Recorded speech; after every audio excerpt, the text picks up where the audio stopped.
ശിശിരം. രചന അവതരണം മിത്രവിന്ദ. അമ്മുവിന് ഇഷ്ടപ്പെട്ട കേക്ക് അവർ രണ്ടാളും ചേർന്ന് കട്ട് ചെയ്തു. സുകുമാരി ആൻറ്റി ആണെങ്കിൽ അമ്മുവിന് ഒരുപാട് നിർദ്ദേശങ്ങളൊക്കെ പറഞ്ഞു കൊടുക്കുന്നുണ്ട്.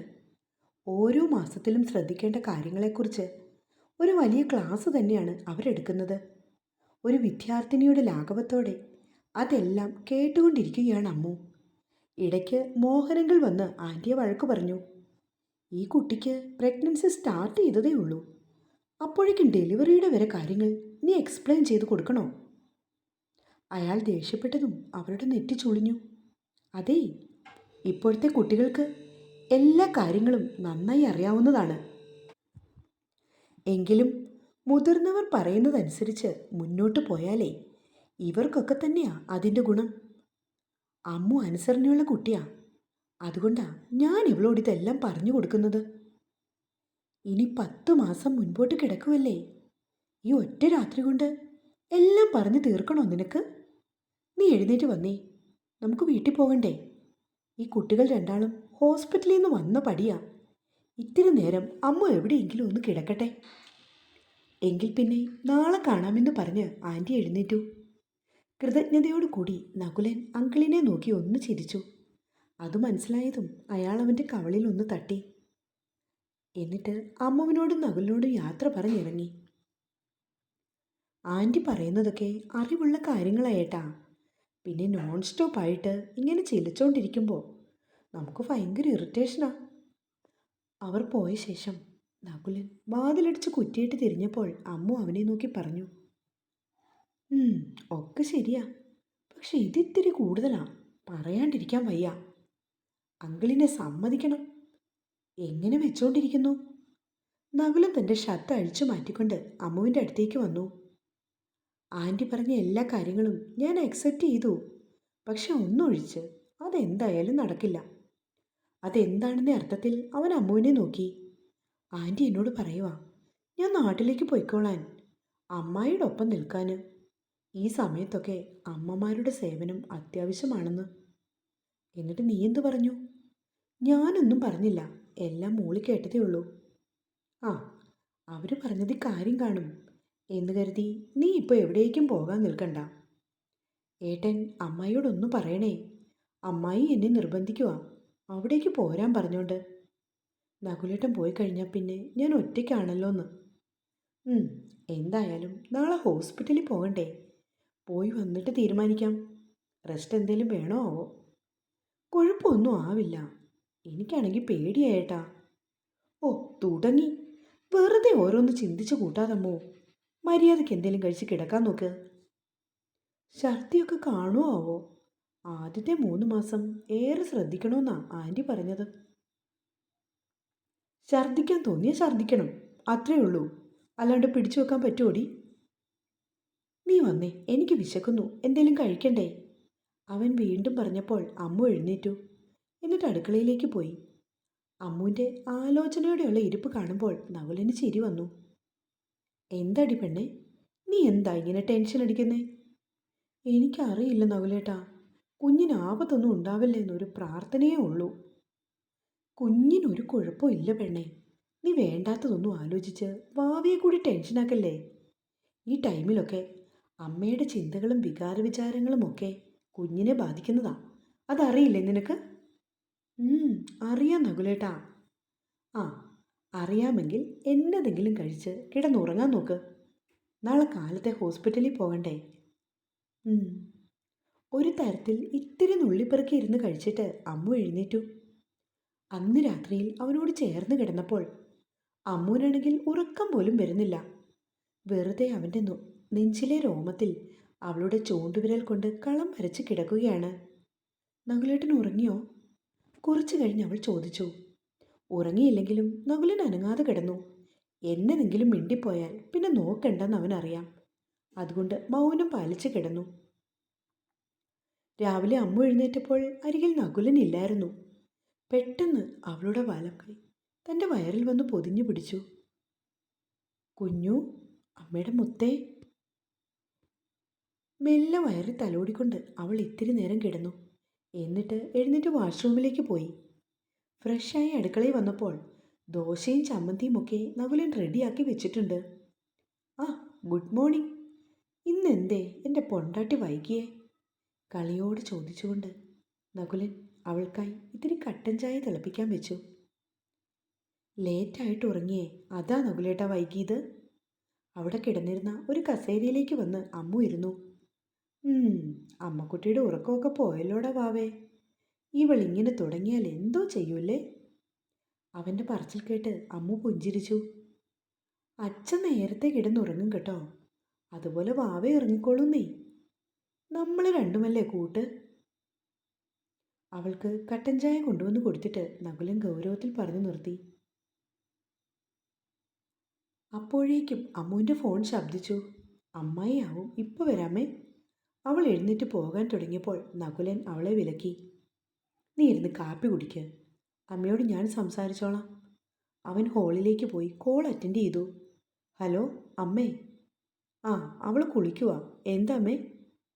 ഇല്ലില്ല, കാലത്തെ ഇറങ്ങണം. ആ, പോയിട്ട് വന്ന് വിളിച്ചോളാം. അമ്മ വെച്ചോളൂ. 1 മിനിറ്റ് കൊണ്ട് പരിപാടി തീർന്നു. നീയാണെങ്കിൽ ഒന്ന് കട്ട് ചെയ്യാൻ എത്ര നേരം എടുക്കും? നകുലൻ അവളുടെ ഫോൺ ചാർജ് ചെയ്യാൻ വേണ്ടി ഇട്ടിട്ട് വീണ്ടും അവളുടെ അടുത്തേക്ക് വന്നു. രണ്ടാളും കൂടി ഭക്ഷണമൊക്കെ കഴിച്ചു കഴിഞ്ഞ് കാലത്തെ തന്നെ ഹോസ്പിറ്റലിലേക്ക് പുറപ്പെടാൻ ഇറങ്ങി. 9:30 ഹോസ്പിറ്റലിലെത്തി. തലേദിവസം ബുക്ക് ചെയ്ത് പോയതുകൊണ്ട് അമ്മുവിന് പെട്ടെന്ന് തന്നെ ഡോക്ടറെ കാണാൻ കഴിഞ്ഞു. ഡോക്ടർ മൈഥിലി മേനോൻ. അമ്മു അവരെ നോക്കി മനോഹരമായി ഒന്ന് ചിരിച്ചു. അവർ തിരിച്ചും. അമ്മുവിൻ്റെ ബിപിയും വെയിറ്റുമൊക്കെ നേഴ്സ് വന്ന് ചെക്ക് ചെയ്തു. റിസൾട്ട് ഫയലിൽ എഴുതി വെച്ചു. ശേഷം ഡോക്ടർ വിശദമായി അമ്മുവിനെ പരിശോധനയൊക്കെ നടത്തി. ബ്ലഡ് ടെസ്റ്റൊക്കെ ചെയ്തു. വേറെ കുഴപ്പമൊന്നുമില്ല. 2 ആഴ്ചത്തേക്കുള്ള മരുന്ന് തന്നുവിടാം. അത് കഴിഞ്ഞ് വരുമ്പോൾ സ്കാനിങ് ചെയ്തു നോക്കാം. അമ്മുവിനേക്കാൾ താല്പര്യത്തോടെ നകുലനായിരുന്നു എല്ലാ കാര്യങ്ങളും ചോദിച്ച് മനസ്സിലാക്കിയത്. ഡോക്ടർ വളരെ കൃത്യമായി അവന് മറുപടിയും കൊടുത്തു. അമ്മുവിന് ഭയങ്കര ടെൻഷനാണെന്ന് ഡോക്ടർക്ക് അവളെ കണ്ടപ്പോൾ മനസ്സിലായി. ആ കാര്യം നകുലിനോട് ചോദിക്കുകയും ചെയ്തു. പ്രഗ്നൻ്റ് ആണെന്ന് അറിഞ്ഞപ്പോൾ മുതൽ വെറുതെ ഓരോന്ന് ചിന്തിച്ചു കൂട്ടുവാ. ഞാൻ പറഞ്ഞു മടുത്തു ഡോക്ടറെ. അവൻ അവരെ നോക്കി ചിരിയോടെ പറഞ്ഞു. നിസ്സാര കാര്യങ്ങൾക്ക് ഇങ്ങനെ ടെൻഷൻ ആവണ്ട. അമ്മ ആരോഗ്യത്തോടെ ഇരുന്നാൽ മാത്രം കുഞ്ഞിനും അവന് അങ്ങനെ ആകാൻ പറ്റുള്ളൂ. തനിക്ക് യാതൊരു പ്രോബ്ലവുമില്ല. ഹെൽത്ത് കണ്ടീഷനൊക്കെ പെർഫെക്റ്റ് ആണ്. പിന്നെന്താ? ഡോക്ടർ ചോദിച്ചതും അമ്മു ദയനീയമായി അവരെ ഒന്ന് നോക്കി. അമ്മു മിടുക്കിയായിട്ട് പോയിട്ട് വരൂ. തന്നെ സപ്പോർട്ട് ചെയ്യാൻ ഇയാളെപ്പോലൊരു ഹസ്ബൻഡ് കൂടെ ഇല്ലേടോ. പിന്നെ എന്തെങ്കിലും ബ്ലീഡിങ്ങോ ക്ഷീണമോ അങ്ങനെ എന്തെങ്കിലുമൊക്കെ തോന്നിയാൽ വെച്ചോണ്ടിരിക്കരുത്. ഇങ്ങോട്ട് നേരെ പോന്നാൽ മതി. എൻ്റെ വീട് ഇവിടെ അടുത്താ.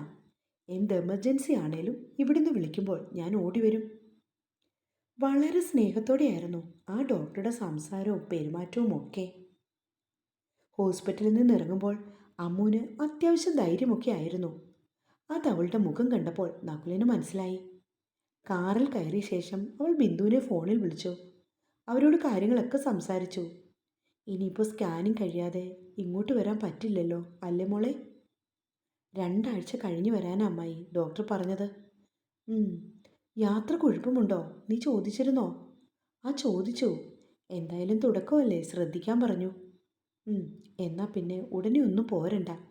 ആറ്റുനൂറ്റ് കിട്ടിയതല്ലേ, നമ്മളായിട്ട് നല്ലോണം സൂക്ഷിക്കണം. ബിന്ദു ഫോൺ വെച്ച ശേഷം അമ്മു സീറ്റിൽ ചാരിക്കിടന്നു. ഉച്ചയായതുകൊണ്ട് ഫുഡ് കഴിച്ചിട്ട് പോകാമെന്ന് നകുലൻ പറഞ്ഞു. അവൾക്കിഷ്ടപ്പെട്ട കൊഞ്ച് ബിരിയാണിയൊക്കെ വാങ്ങിക്കൊടുത്തപ്പോൾ പെണ്ണിനാകെ സന്തോഷം പോലെ. ഐസ്ക്രീം വേണമെന്ന് നകുലൻ ചോദിച്ചതും ഒരു ചിരിയോടെ അമ്മു തലകുലുക്കി. അങ്ങനെ ഭക്ഷണമൊക്കെ കഴിഞ്ഞിറങ്ങിയപ്പോൾ നേരം 2 മണി. സിനിമ കാണാമെന്ന് നകുലൻ കുറേ പറഞ്ഞു. പക്ഷേ അമ്മുവിന് ആകെ ക്ഷീണം പോലെ. ഇനി എവിടെയെങ്കിലും ഒന്ന് കിടന്നാൽ മതിയായിരുന്നു നമുക്ക്. കാരണം വയറ് അത്രമാത്രം നിറഞ്ഞു. വീട്ടിലെത്തി വണ്ടി നിർത്തിയതും സുകുമാരി ആൻറ്റി ഓടി ഇറങ്ങി വന്നു, വിവരം തിരക്കാൻ വേണ്ടി. പ്രോബ്ലം ഇല്ല, ഇനി വരുമ്പോൾ സ്കാനിങ് നടത്താമെന്ന് പറഞ്ഞ ആൻറ്റി. തുടക്കത്തിൽ ഈ സ്കാനിങ് ഒക്കെ വേണോ കൊച്ചേ? പണ്ടൊക്കെ ഈ ഏർപ്പാടൊന്നുമില്ലായിരുന്നു. ആകെ കൂടെ 3 തവണയേ ഉള്ളൂ. 3-ാം മാസത്തിൽ ആദ്യത്തേത്, പിന്നെ 6, അവസാനം 9. ഇപ്പം എത്ര പ്രാവശ്യമാ? ചുമ്മാ പൈസ ഉണ്ടാക്കാൻ വേണ്ടി ആശുപത്രിക്കാരുടെ ഇടപാടേ. ആൻറ്റി, സംഭവമൊക്കെ സത്യമായിരിക്കും. പക്ഷെ ഒരു കാര്യമുണ്ട് കേട്ടോ. കുഞ്ഞിനോ അമ്മയ്ക്കോ എന്തെങ്കിലും കുഴപ്പമുണ്ടെങ്കിൽ നേരത്തെ അറിയാം. അതനുസരിച്ച് ട്രീറ്റ്മെൻറ്റ് ആരംഭിക്കാം. എല്ലാത്തിനും ഗുണവും ദോഷവും ഒക്കെ ഉണ്ടെന്നുള്ളത് കറക്റ്റാ. കഴിഞ്ഞ ദിവസം എൻ്റെ ഒരു ഫ്രണ്ടിൻ്റെ കസിൻ പ്രഗ്നൻ്റ് ആയി. ആ കുട്ടിക്കും അതിൻ്റെ ഹസ്ബൻഡിനും ഏതോ ഹോർമോൺ വ്യതിയാനം വന്നിട്ട് ആകെ പ്രോബ്ലമായി. അത് കുഞ്ഞിനെയും ബാധിച്ചു. അങ്ങനെ ഉണ്ടാകുന്ന കുഞ്ഞുങ്ങൾക്ക് ഡൗൺ സിൻഡ്രോം ഉണ്ടാവുമെന്ന് ഡോക്ടർ പറഞ്ഞു. അങ്ങനെ അവരാ കുട്ടിയെ വേണ്ടെന്ന് വെച്ചു. ഒരുപാട് ആരോഗ്യ പ്രശ്നങ്ങൾ ആ കുഞ്ഞിനുണ്ടാകുമായിരുന്നു. ജനിച്ചു കഴിഞ്ഞാൽ ആ പാവം എന്തോരം വേദന അനുഭവിക്കണം. അങ്ങനെ കൗൺസിലിംഗ് ഒക്കെ കൊടുത്തിട്ടാണ് ഒടുവിൽ ആ പെൺകുട്ടി തീരുമാനം ആക്സെപ്റ്റ് ചെയ്തത്. ഇതൊക്കെ മെഡിക്കൽ ഫീൽഡ് ഡെവലപ്പ് ആയതുകൊണ്ടല്ലേ? നകുലം പറഞ്ഞപ്പോൾ അവർ തലകുലുക്കി.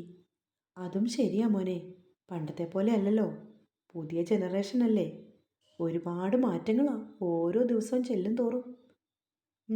അങ്കിൾ എവിടെ പോയി? കാറ് കാണുന്നില്ലല്ലോ. കുറച്ച് പച്ചക്കറിയൊക്കെ വാങ്ങാൻ വേണ്ടി പോയതാ, കുടുംബശ്രീക്കാരുടെ കൃഷി മാർക്കറ്റിൽ നിന്നേ. നിങ്ങൾ കഴിച്ചിട്ടാണോ വന്നേ? അല്ലെങ്കിൽ ആൻറ്റി ഫുഡ് എടുത്തോണ്ട് വരാം. വേണ്ട ആൻറ്റി, ഞങ്ങൾ പോരുന്ന വഴിക്ക് കയറി കഴിച്ചിട്ടാ വന്നേ, അമ്മു പെട്ടെന്ന് പറഞ്ഞു. എങ്കിൽ ശരി ആൻറ്റി, പിന്നെ കാണാം കേട്ടോ. അമ്മു മടുത്തു വന്നതാണെന്ന് പറഞ്ഞ് അവൻ അവളെയും ചേർത്ത് പിടിച്ച് അകത്തേക്ക് പോയി. ഡ്രസ്സ് മാറിക്കൊണ്ട് നിന്നപ്പോൾ ശ്രീജ വിളിച്ചു. പിന്നെ അവളോടും ഇത്തിരി നേരം സംസാരിച്ചു. എന്നിട്ട് ദേഹം കഴുകിയ ശേഷം അമ്മു പോയി കിടന്നു. കിച്ചന് സ്ഥലമാറ്റം കിട്ടിപ്പോയത് തൃശ്ശൂരുള്ള ഒരു സ്കൂളിലേക്കായിരുന്നു. അങ്ങനെ അവനോടൊപ്പം ശ്രുതിയും അവിടേക്ക് പോയതോടെ മീനാക്ഷിയും യദുവും ഗിരിജയും മാത്രമായി വീട്ടിൽ. മീനാക്ഷിക്ക് സ്ഥിരമായിട്ട് ജോലിയൊന്നും ആകാത്തതുകൊണ്ട് ആകെ ടെൻഷനാണ്. യദുവേട്ടൻ ഇങ്ങനെ ഒറ്റയ്ക്ക് കഷ്ടപ്പെടുന്ന കാണുമ്പോൾ എനിക്ക് ടെൻഷനാ. എന്താ ഇപ്പോൾ ഒരു വഴിയെന്ന് ആലോചിക്കുന്നേ? ജീവിക്കാനുള്ള ചുറ്റുപാടൊക്കെ ഉണ്ടല്ലോ പെണ്ണേ, ഇനി നീ അതൊന്നും ഓർത്ത് വെറുതെ വിഷമിക്കണ്ട. എല്ലാം നടക്കേണ്ട സമയത്ത് നടന്നോളും. എന്നാലും അങ്ങനെ അല്ലല്ലോ. എല്ലാവരും ചോദിക്കും മീനാക്ഷിക്കൊന്നും ആയില്ലെന്ന്. ഞങ്ങൾക്കൊരു വർഷം കഴിഞ്ഞ് മതിയെന്ന് നീ അങ്ങോട്ട് പറഞ്ഞോണം, അപ്പം പരാതി തീരില്ലേ?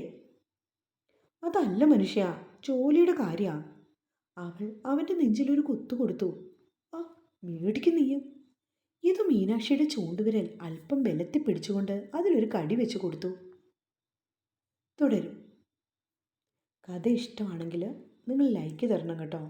അതുപോലെ കമൻറ്റും ചെയ്യണേ. നിങ്ങളുടെയൊക്കെ സപ്പോർട്ട് ഉണ്ടെങ്കിൽ മാത്രമേ എനിക്ക് മുന്നോട്ട് പോകാൻ പറ്റൂ. സ്നേഹത്തോടെ നിങ്ങളുടെ സ്വന്തം മിത്രവിന്ദ.